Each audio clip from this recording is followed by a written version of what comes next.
I am grateful that I can connect that well with higher frequencies and that I was able to connect with her the day after her passing.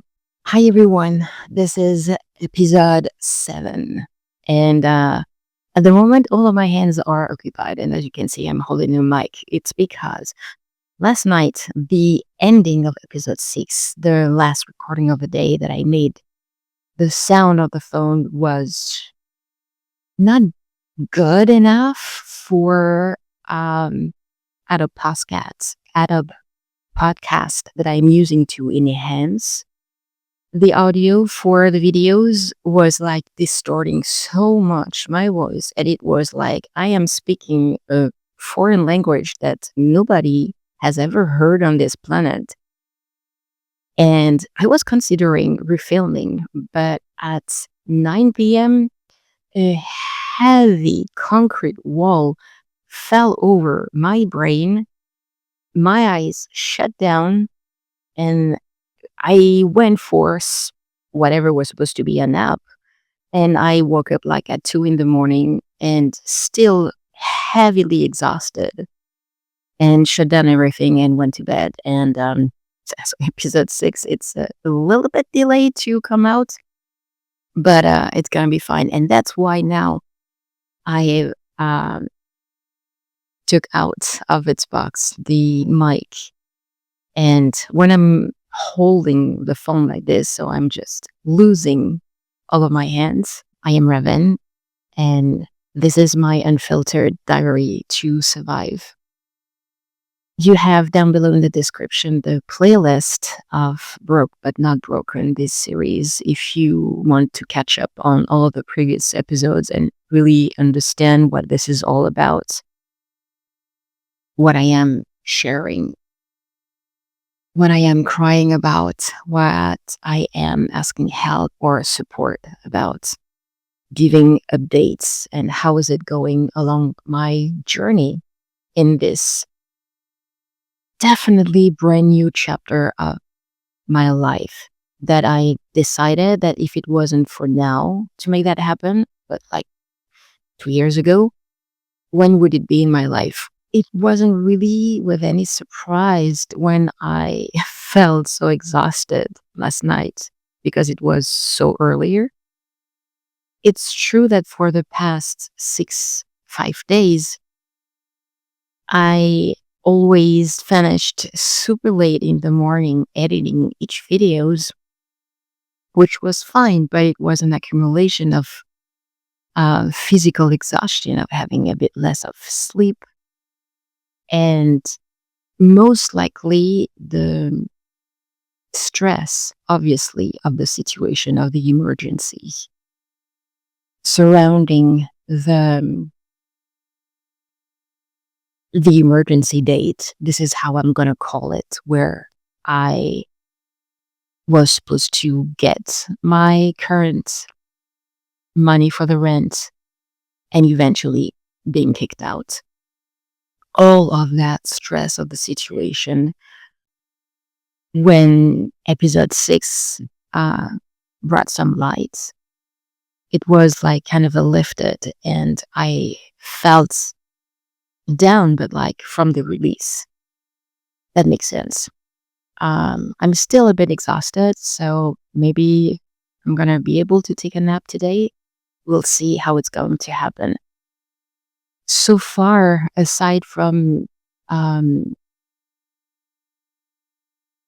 going into the packing and the cleaning, I think I feel more the call, like synchronistically speaking, of starting to pack, because I know exactly what I am using, what I am not using, and I'm not using 3,000 clothes for the rest of the day, for the week. So I'm gonna start to do that, make a triage of the things that I bring with me, and probably not gonna be much things that I do not keep that I may give away or that I may sell. We'll see. I came with not much of stuff, and that's for sure that my encaustic painting the encaustic paintings that I have created, the 20 different ones, they are coming with me because they are available for purchase, and I intend to sell them. And it's going to be a great way to obviously get some money and to give and to send high frequencies to others who will own those paintings, who are actually huge benefits, like an art therapy on a personal or spiritual growth journey. I am using them. I'm starting to use them in my regressing past life sessions as well. The gear, all of the encaustic, everything that I need to make the paintings, it's definitely coming with me. But it's more for other small stuff. Like for instance, I have a lot of acrylic painting tubes because I'm not a natural artist painter, like mixing colors to get the various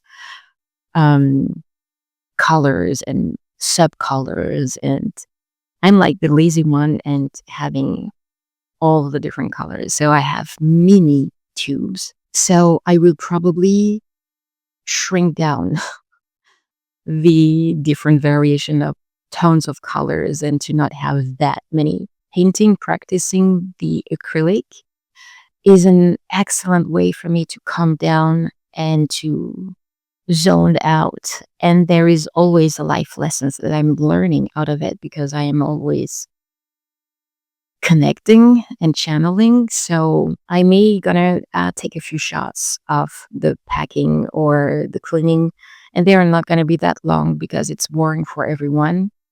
But it fills the space. Whenever there's gonna be something of an interest to share with you for the follow up on this journey, I will pick up the camera and share it with you. I wasn't sure if I wanted to share this because there is nothing exciting, but maybe this is something exciting to share as well, that it's not just rush, rush, rush, just like I did for the whole past week, the whole weekend because of the emergency dateline. I am right now still under the overrunning, meaning that I am exhausted. I feel like I am in between, frankly. In between of the heaviness, the rush stopped and it like fell down, and I am still like the millions of particles falling down, keep falling down, that the fall is not over. And until the particles are not all back down, I can't grab myself at doing much. Started to edit the video this morning, very slowly doing this sharing and spreading everywhere, and eating. It was a nice eating. It was very simple, but it was a long time, and it reminds me of the taste, sort of a Mediterranean dish with fish or meat, but using tomato sauce and Italian herbs and black olives. I don't have any black olives, but the mix of herbs that I put with my tomato sauce. Oh, true. And that's why it reminds me as well, because I put some barbecue sauce inside of it with the tomato sauce. Anyway, and the tuna and some spaghetti was delicious. And yeah, that's what it reminds me of what it is. And I can hide that at the same time. It brings some nostalgia of my time, all of those years in France. I lived there. But most of all, nostalgia of the time that my mother was alive here. I know that she has crossed over now and she got help to cross over, so, but that she's so much better. But it's a lot of nostalgia.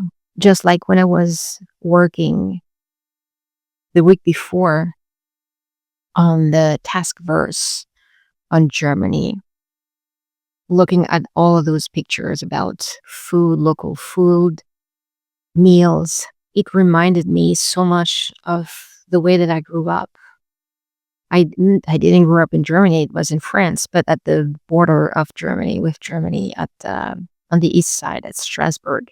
Maybe this is as well a pack of a mix of emotions between the stress of last week. I never properly got the time to grieve my mother.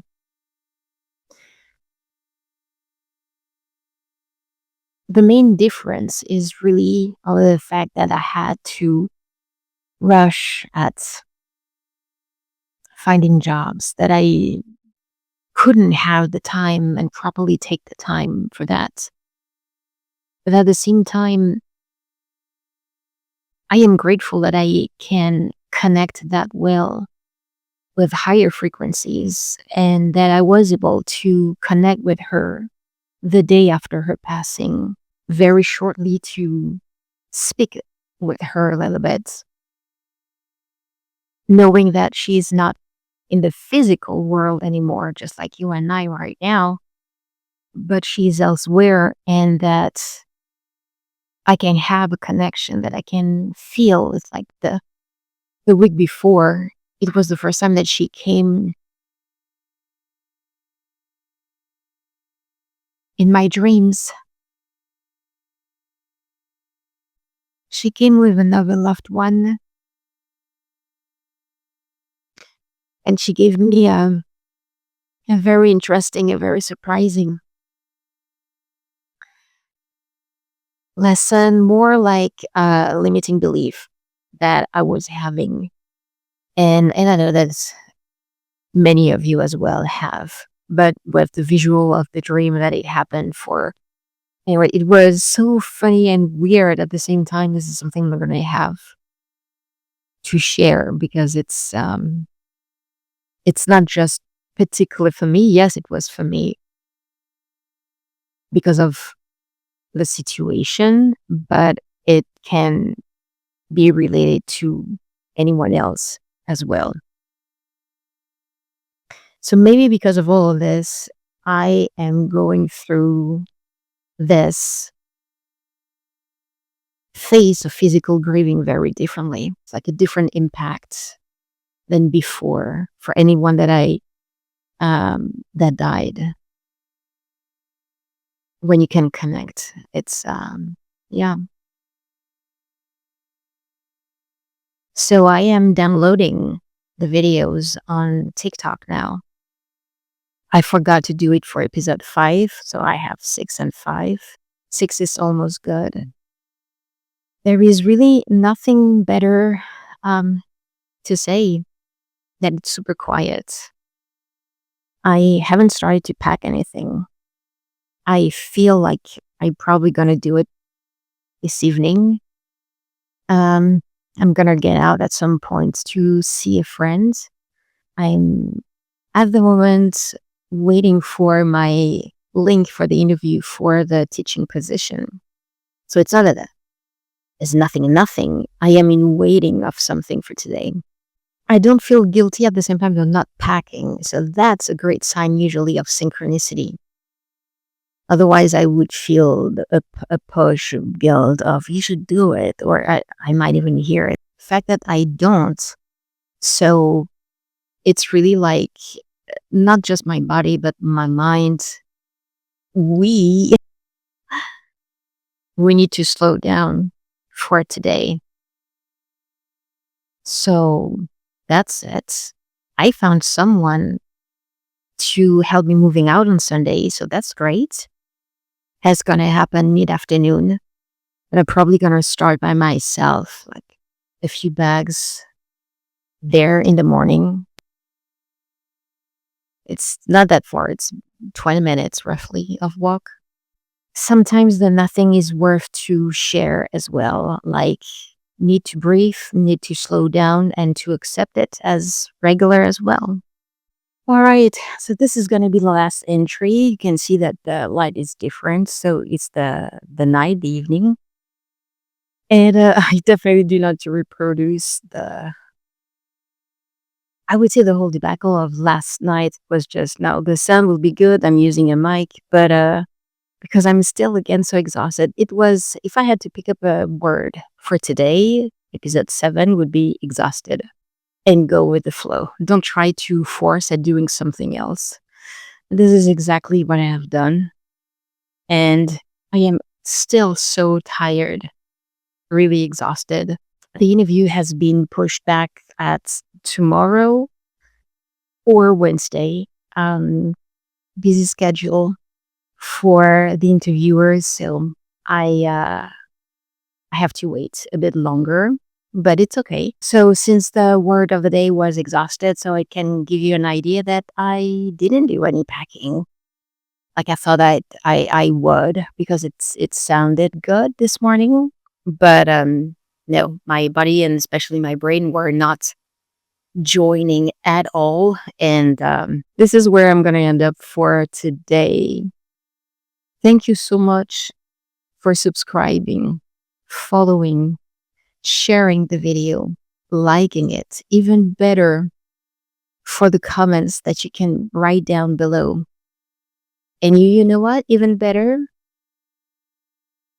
write me some questions, because I'm sure you may have some questions that you would like me to answer, to give more explanation. I mentioned today in this episode about the dream where my mother came in to give me sort of a life lesson, mind opening onto how to go through huge, scary, frightening challenges. Valuable for me, but valuable for everyone. So if this is something that you would be interested, I really will include it in another video, because this is part of the journey as well. You're gonna have a link down below in the description for the playlist of Broke But Not Broken. So if you have missed previous episodes, you can go watch the one you missed or all of them to really understand the whole thing. That would be probably better. Well, you know what? Episode 8, we're going to see if there is anything new about the landlord, but so far it's still quiet. And the interview, if I am going to do another exciting dance, oh, it's going to happen at the right time for me. In the meantime, I don't know if you can see in the background, I have a Black Panther who is exhausted because she had such a big day. I love her, my beautiful Onyx. And I'm going to call it the night. I still have some editing to do, and I would love to hit my pillow at a decent hour of the night. I wish you a great day, a great night, and despite the situation where I am in, and I know that it's moving into a great direction, I am always here, present, with an open heart to support others the best way that I can. This is something that has always been not even a priority. This is who I am. I may be crying my heart out, but there is always a space for someone else. This being said, thank you and good night.